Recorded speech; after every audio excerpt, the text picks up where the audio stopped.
Tractatus Logico-Fidemus by Dr. Alon Giladi.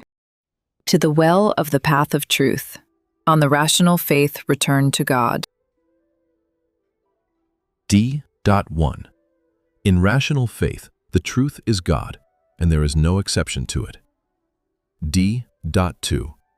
God is the reality that is beyond being, and the being created from his reality together. D.3. Do not say, in rational faith, that there is no reality like his reality, and do not say that there is no truth like his truth, but rather, he is the unattainable reality and the absolute besides which there is no other. D.4.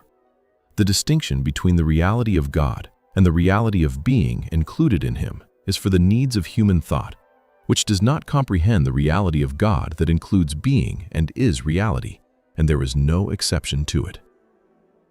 D.5. The boundary between the reality of God and the reality of being is a necessary derivative of his reality, and the reality of being created from his reality and included in it. D.6. The boundary is an a priori rational faith form in human thought, for the word of the Torah is expressed in human language, and not without reason. D.7. In rational faith, the purpose of man is to worship God, including keeping the sublime and exemplary Torah, the fundamental and created Torah, in a sublime, exemplary, and eternal way. The purpose of man as a thing with consciousness and will from a starting point of God stems from the aspiration for truth and action in accordance with the way of truth, in a way that is both interpretative essential and meaningful high. D.8. In rational faith, the purpose of man is to seek the truth through exemplary and sublime thought and action in the reality of being and the limit on his being side, and while creating a constantly new, old, sublime being. D.9. Therefore, it was said of Moses in relation to Jehovah, face to face, and by Moses in relation to Israel, and who would give all the people of Jehovah through prophets? Deuteronomy 10. Therefore, the last verse in Deuteronomy 4 should not be seen as the end of the old, basic Torah, but rather, in Joshua 1:10, our opinion regarding the origin of these 10 verses will be as long as we remain in reference to the imprecise division into books, chapters, and verses that is currently practiced in the matter of the Bible. D.11. Therefore, the Bible should not be seen as the end verse for the development of rational, exemplary, and exalted faith that is eternal from the perspective of man, for it is said, I have made a new covenant, but in an exemplary and exalted manner, for he will not see by the sight of his eyes, nor judge by the hearing of his ears. Righteousness is the girdle of his waist, and faith is the girdle of his loins. D.12. In rational faith, the purpose of man is to recognize in the true way what is present and worthy of recognition in existence, and the limit of his existential side, and to choose to act according to what is worthy, and at the same time create an exalted, rational sensory/rational faithful meaning, to change the existence that preceded his exalted thought and will, to recognize the new old existence and again create in it in an exalted manner, and so on. D.13. In rational faith, the exalted, meaningful thought, which creates a new old existence, is in itself, by definition, part of the exemplary and exalted, rational faithful of what ought to be. D.14. In rational faith, the service of God is exemplary interpretative thought, and elevated meaningful thought, and exemplary and elevated action, respectively, at all levels of human thought: theoretical, moral, and rational faith. D.15. The exemplary and elevated rational faith is the Israeli faith. D.16. The Israeli faith is a universal faith. D.17. In rational faith, the garden of faith rational is the universal garden of faith rational reason, which grows and develops in an exemplary, sublime, and eternal manner. D.18. The Israeli faith respects the various subjective beliefs and sees the believer as a human intellectual and practical transcendence, as long as it does not harm the right of another person to absorb, process, interpret, create, and act according to his free will, respectively. D.19. The subjective free will observation of the various beliefs is important both in terms of fulfilling the free will of the members of their communities and for the purpose of constant correction in the way of truth. D.20. True faith is a faith that strives for truth and recognizes that by definition, it will not be achieved. The aspiration for true faith is necessarily and by definition free-willed, both exemplary and sublime. D.21. Rational faith is the worship of God from the exemplary combination of being and the limit on the part of being as the creator of consciousness and of the voluntary consciousness as the creators of being. D.22.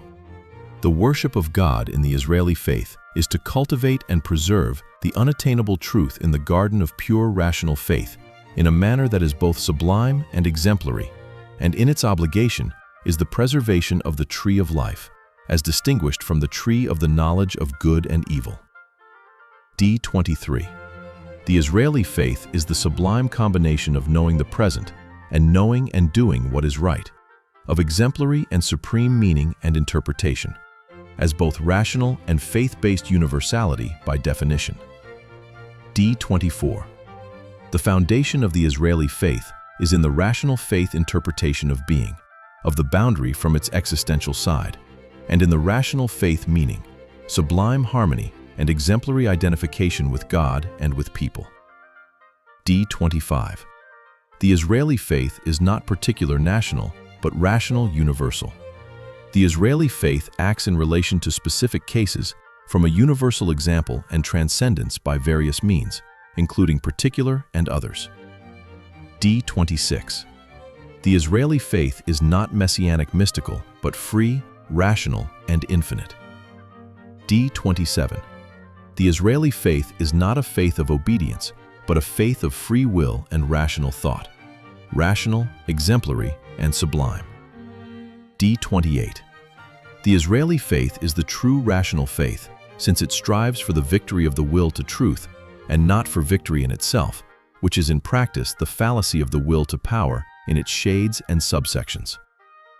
D.29. In the Israeli faith, for every religious rational absorption, there is one exemplary and unattainable rational religious interpretation, and there are endless meanings approaching the complete transcendence that will never be achieved. D.30.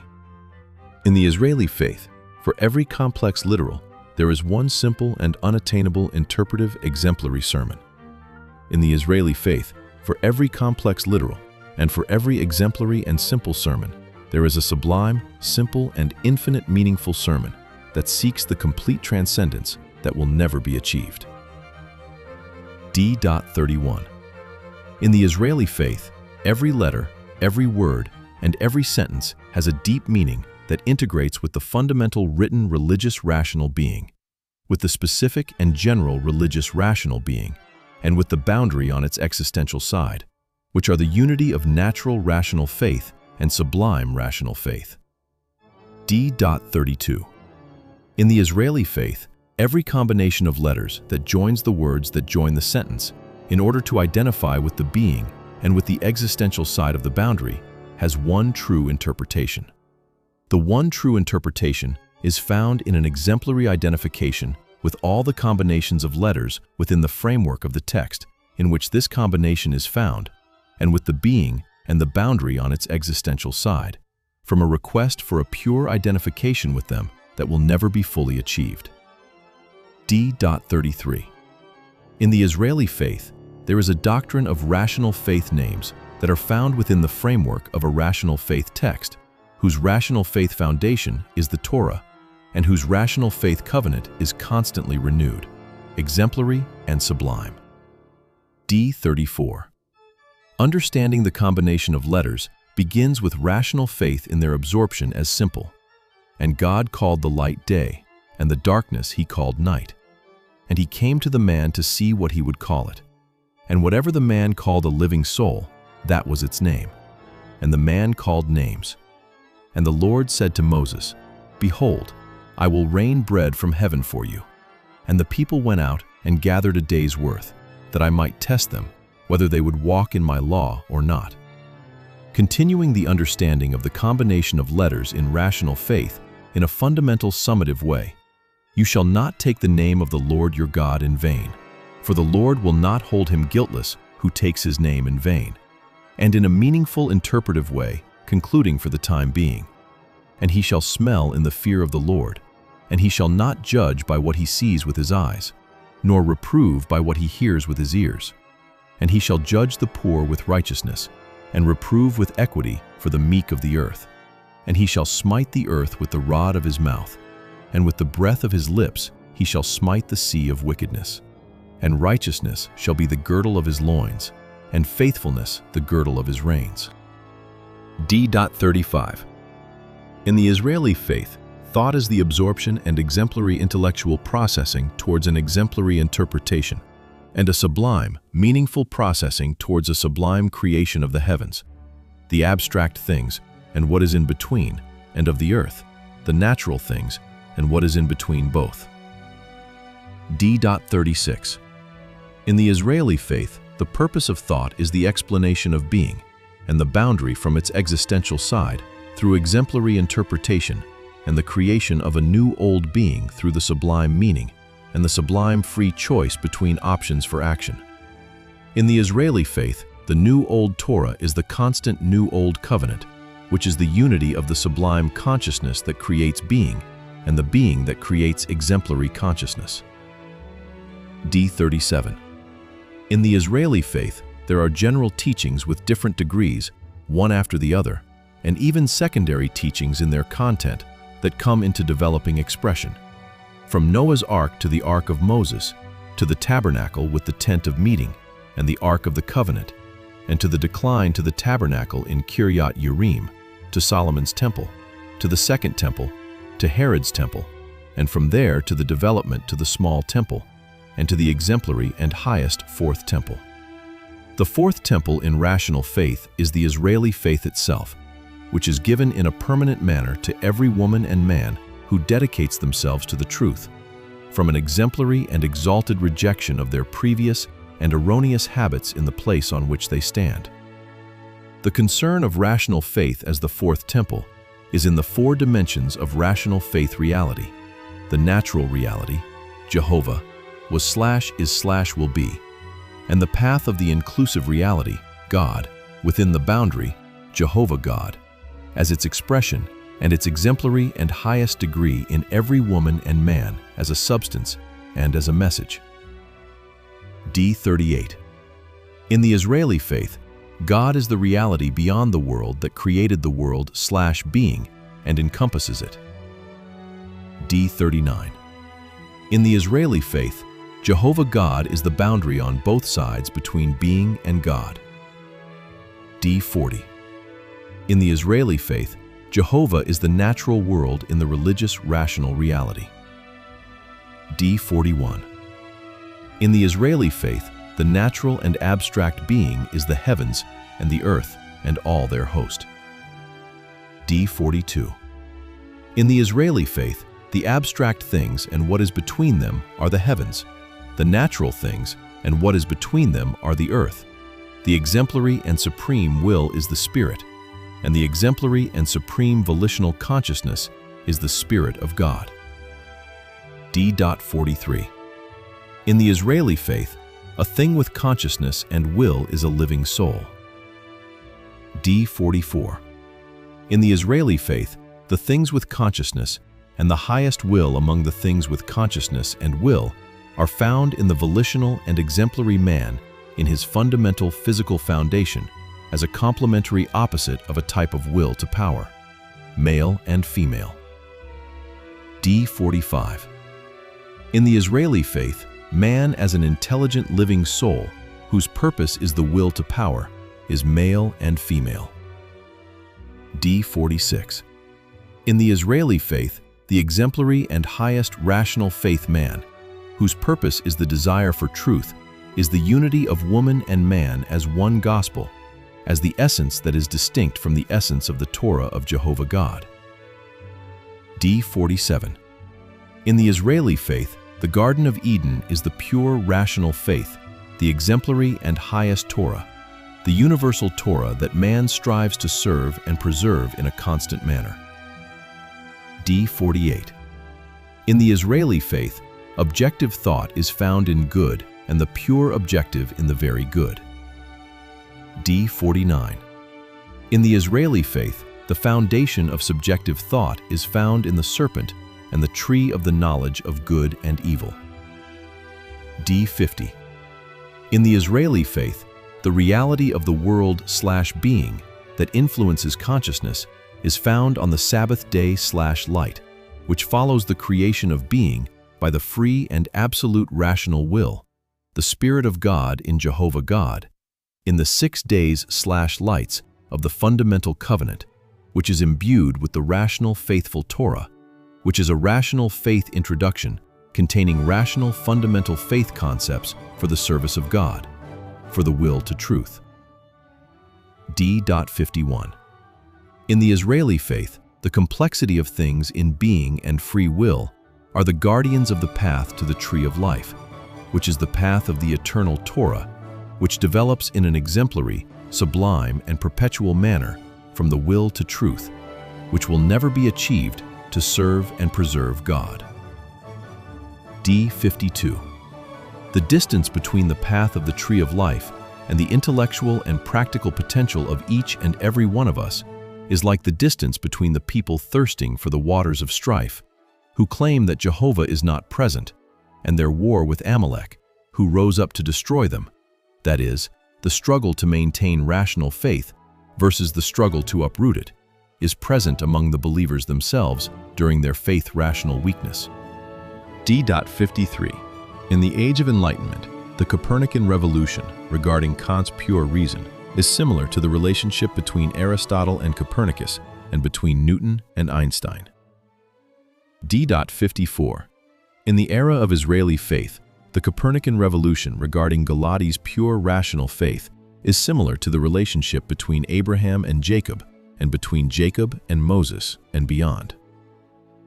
D.55. According to Israeli faith, the beginning of a philosophical/faith rational change, or its continuation, is never the end of a verse, but a struggle in the chain of the aspiration for interpretive identification and the aspiration for the meaningful harmony of human thought and action vis-a-vis being and the limit on its existential side. D.56. The end of every Copernican revolution, insofar as it does not develop from its rational exemplary refutation, and the setting up of a rational revolution against it, is subjective thought to the point of pure subjective thought that is necessarily on the path of error, especially in the fields of philosophy and faith, but not only. D.57. Philosophical and/or religious thought, like any interpretive thought that develops in a way that is not a rational exemplary refutation, is a thought that develops from subjective reflections, and the erroneous and even dangerous end is found in the foundations of its development. D.58. The silence of philosophers who strive in an exemplary way for the foundations is the silence of rational morality, the end of the thinking, free and equal-willed man. D.59. The silence of the highest rational faith is the end of man. D.60. This silence can develop from a naive error in its subjective formality, such as that of Nietzsche, or worse, it can develop from the ultimate philosophical error of silencing human thought, such as that of Wittgenstein et al. D.61. There is no fundamental difference between silencing, denigrating, and humiliating by the accepted genre in modern and postmodern thought towards those who seek to correct their failure, and raising to the center or threatening to raise to the center the genre accepted in faith from the Middle Ages to the beginning of the modern era. These and these are bloodshed. These and these are enemies of reason and rational faith. These and these are the Amalek of man's rational religious faith against himself, against his flesh. D.62. The unity of humiliation, contempt, and silencing between the so-called rational thinkers, or accepted genre, in modern times, and the governmental institutions in the society of capital, rule, and modern nationalism, and/or the degenerate and irrational religious institutions, exemplary in their types, is the modern inquisition that binds man in its transparent and murderous shackles. The union of modern false prophets and the rule of capital and nationalism is the modern inquisition that works to kill the people of truth without putting them on the pyre, to stone without mercy the woodcutters on the Sabbath in the desert. D63. This association is disguised when these people call themselves philosophers or prophets, and they are the complete opposite of this. It is disguised when they speak from their power, fame, and knowledge to the flock of their silent flock, out of admiration, shock, and/or ignorance in the face of their encyclopedic knowledge in their fields. On the other hand, it is revealed to a small part of the public only rarely when they mistakenly converse out of their arrogance due to their power, or against their will, with people of the path of truth who seek to contradict their path in an exemplary manner from its foundations. Then the ugly truth of their unexemplary and fundamentally untrue nature erupts, in a manner of distorted copying adapted to their subjective path, along with humiliation, contempt, and personal silencing towards the exemplary and/or exalted thinkers who stand before them. D.64. Thus, modernity has produced philosophers who see the subject as the sole essence, the burning problems as the starting point. Men of untruth who wave artificial flags of freedom or feigned concern.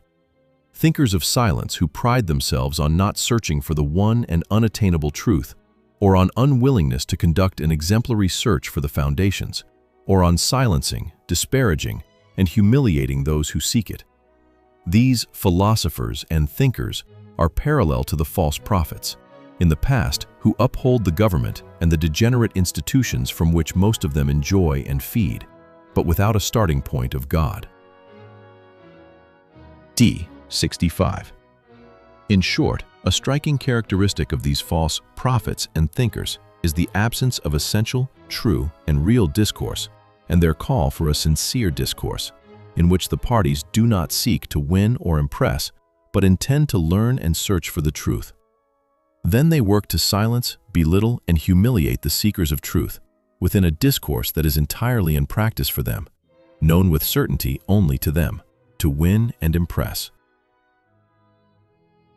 D.66. An honest discourse does not really exist, since no one knows what the other interlocutor is thinking and what his motives are, and therefore, defining it as such is empty of content and allows for domination in the discourse, silencing, and even humiliation within the framework of those who dare to seek a true discourse of truth and honesty in the face of those false thinkers and prophets. D.67.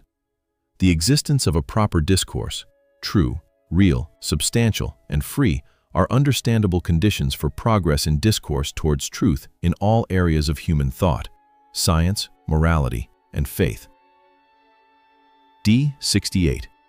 And like those philosophers devoid of real philosophy, so too do the religious men who quibble over texts that only they and their ilk are capable of reading due to their complexity and inaccessible to the audience seeking example and refutation, not to mention the developments of the non-exemplary and non-elevated developments in their concern with perpetuating their rule over their audience and their demand for power over the entire audience. These are the sages of subjective religion, who consider preaching the commandments actually created by them and their predecessors as correct within the framework of a faith development that is neither rational exemplary nor rationally elevated, and which essentially contradicts the foundations of rational faith itself, who are comparable in their status and actions to the false prophets of days gone by. D.69. Strangely enough, like their counterparts in philosophy, the love of power and power that replaced the love of wisdom and the search for truth, the actions of false prophets in the religious sphere are characterized by silencing, disparaging, and humiliating those who call for exemplary discourse, as well as by close ties with their own rule over their flocks, and even their close ties with the general government in the society of capital, rule, and nationalism for the sake of perpetuating their own rule. D. 70. A prominent characteristic of these religious people, as well as of postmodernism, is the irrational disconnection from the basics, often even a practice that is the opposite of them and of their faith-rational development. This practice is prominently expressed in the silencing, denigration, and humiliation of those who seek to renew as before with the required change. Another prominent characteristic is their connections with the civil government, and especially with that which maintains capital government and nationalism that are the opposite of the foundations of rational faith. D. 71. The characteristics of secular and religious false prophets can be characterized in sentences such as, "Since the destruction of the temple, prophecy has been given to fools," or, "The correct method in philosophy will, indeed, be this, to say only what can be said, that is, sentences from the natural sciences, that is, something that has no relation to philosophy." And in our case, these and these mean false prophecy and philosophy and the persecution of seekers of the path to truth. D. 72. Sometimes, people of subjective religions and/or subjectivist philosophers with power, wealth, and the media's power will seek to portray themselves as wise men on the cover. D. 73. But a detailed and in-depth observation of their actions, even without having to refer to their personal resume, indicates that they are in fact servants of the rule of imaginary subjective thought, and, as a derivative of this, the rule of its conceptual and practical products. Modern thinkers and false prophets work ideologically and/or practically to silence and bind the free and equal, rational and religious rational man to their rule and the rule of their friends. D. 74. Modern man is bound in the shackles of silence, humiliation, and degradation to the aristocracy of capital, religion, and subjectivist thought. D. 75. Man's future and redemption are found, as always, in his free and exemplary struggle against madness, crimes, and injustice wherever they are, in thought and in action. D. 76. How much more are man's future and redemption found in the exemplary and sublime struggle against people of the religious and/or subjective theoretical establishment, who decide and develop laws upon laws, mystical messianic, or authoritarians who lack a religious rational exemplary figure, who speculate whether they join the government or maintain government, and even money through subjective developments of the foundations of the sublime faith. D. 77. The defining essence of subjective philosophers or people of subjective faith is in distancing man's thought from what is proper in the face of what is proper and imaginary. Their essence/form is derived from the urge and idea of the will to power that is at the heart of their error and their actions, including the careers they have built for themselves based on them, towards preaching their personal thought that relies on their intellectual knowledge in their field as constituting everything and this is everything. D. 78. The most prominent and essential signs of the silencing and even tyranny of the philosophical and/or religious false prophets are their clear or perhaps subtle and hidden action to silence philosophy and rational faith that deal with the ideal vision and the meaningful transcendence in the face of the present. D. 79. The silencing and tyranny by the subjective and/or speculative philosophers and people of faith receive practical expression in the elitism that characterizes them. Sometimes the silencing and tyranny are expressed by the philosophers in the demand for clarity in language itself, while eliminating the necessity of reaching clarity through the complexity required by the reality of simplicity. Sometimes the silencing and tyranny against the path of truth are found among the religious, in the complexity of details that presents itself as a wall in form against the essential change required for it, and which is, in its essence, contrary to the foundations of vanity, and thus bearing the name of Jehovah, and even more so, the name of Jehovah God, in vain. D.80.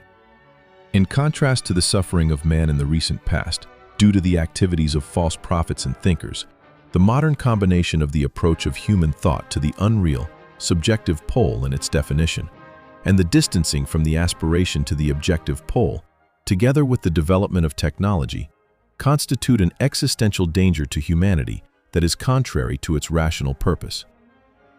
D.81.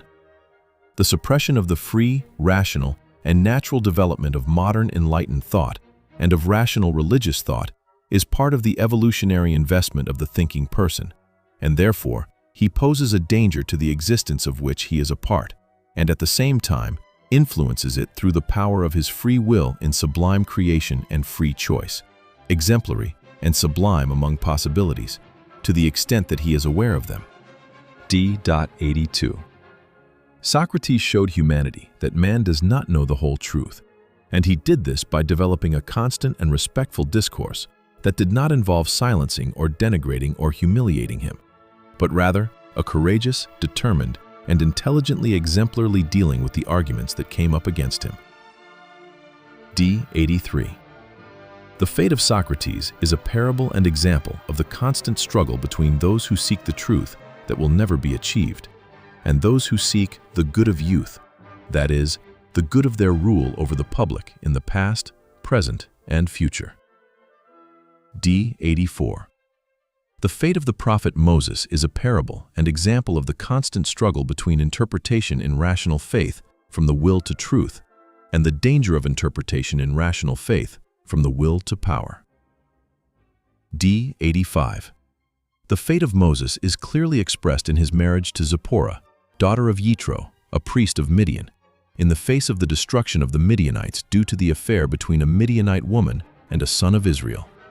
In his practice with the calf worshippers after he descended from the mountain, in his practice with Korah's group, in his practice with the woodcutter on the Sabbath in the wilderness, in striking the rock instead of speaking to it, and more. D.86.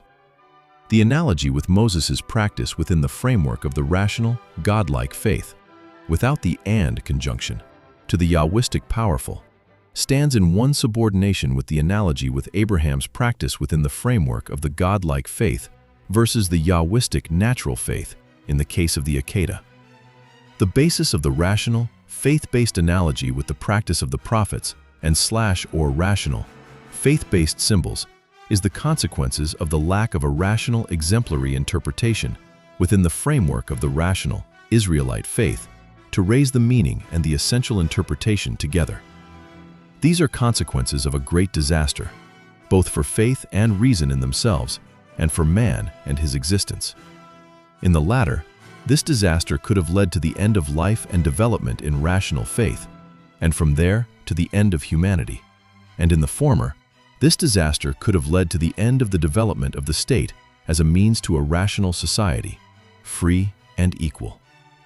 This rational disaster and rational faith leads at the beginning of the day to incomprehensible suffering of the leaders of reason and rational faith, and from there to the continuation of the path of error in their foundations against their enemies and the enemies of the exemplary and sublime human spirit. D.87. Therefore, the exemplary and sublime transition from the Jewish and subjective faith to the Israeli, God-objective faith of truth is characterized first and foremost by the transition from the will to power towards the will to truth, in an exemplary interpretation and in a sublime meaning in the rational, God-natural, and God-high faith.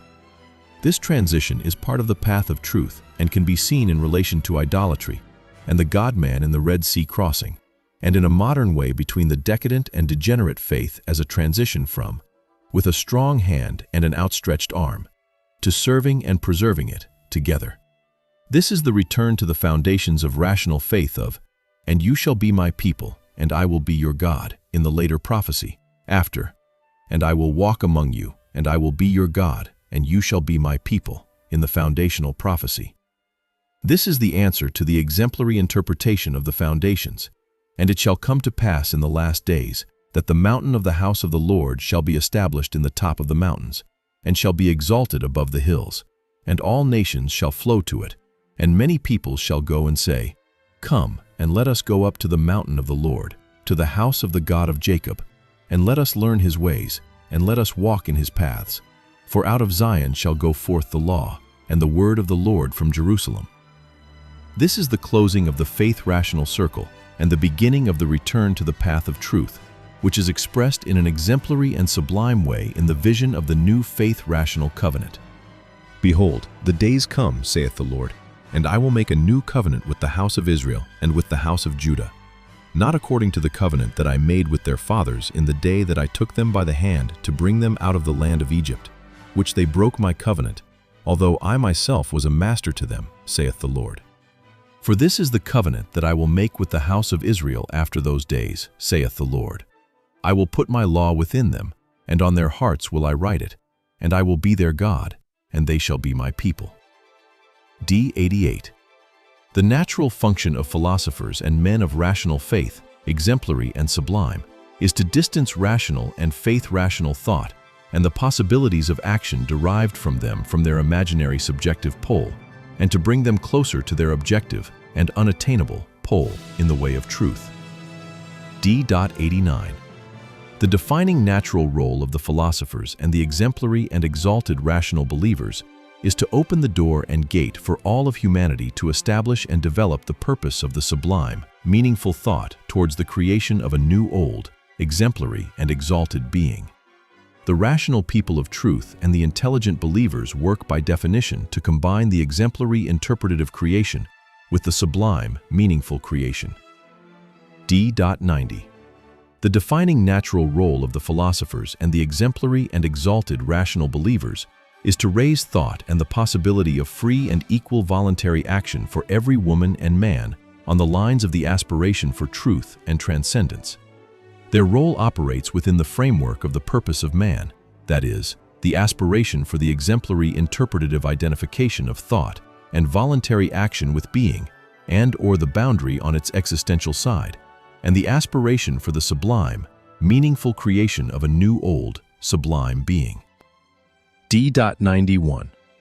The defining natural role of the exemplary and exalted philosophers and people of faith includes providing accessible tools for every woman and man to step forward in a voluntary manner, free and equal, towards the unity of being that creates consciousness in the most exemplary manner, and the will that creates being in the most exalted manner. The role of the exemplary and exalted philosophers and people of faith is to discover, interpret, teach, and uphold, and enable others to discover, interpret, teach, and uphold the position of rational man in relation to being, or the position of the faith-rational man in relation to God. D92. The work of the exemplary and exalted philosophers and people of faith, who know that the truth they strive for is never achieved, always proceeds through free, exemplary, substantial, and true discourse, and by providing a full, respectful, equal, and free opportunity for every woman and man to step forward in this discourse, both among themselves and between themselves and all human beings. D93. The essence of man on the way to the garden of the highest rational faith is thought that develops freely, equally, rationally, exemplary, and sublimely, and a free and equal choice in action in accordance with it. The essence of man on the way to the garden of the highest rational faith seeks truth, that is, harmony and identification both with things and what is between them, and with the boundary on its existential side between them and what is beyond them, and with God. D94. The exemplary and sublime essence of man is the exemplary interpretive thought and the choice in the action derived from it about the world and the boundary on its existential side, about what is present and appropriate in the three dimensions of thought open to each and every one. At the same time, the exemplary and sublime essence of man is the sublime and meaningful thought and action that creates a new old being in relation to everything and everything between things in the existence preceding it and opposite the fixed boundary on its existential side. D95. The rational and believing rational man is the free, equal, exemplary, and exalted man. The exemplary and exalted man returns to a free, essential, exemplary, and exalted discourse about understanding the world composed of all natural and abstract things alike, and what is in between, and on the boundary on its existential side between them and God, but not about God. The exemplary, exalted, free and equal man returns to his purpose as a thing with consciousness and free will that thinks, creates, and acts in the way of truth. The rational man returns to his purpose, the standing of man before being. The believing, rational, free, and equal man returns to his noble and exemplary faith-rational purpose, the standing of man before God. See, say, speak, and call, distinguish, do and give, bless, rest and sanctify, serve and keep. Be strong and courageous. Hallelujah. Amen.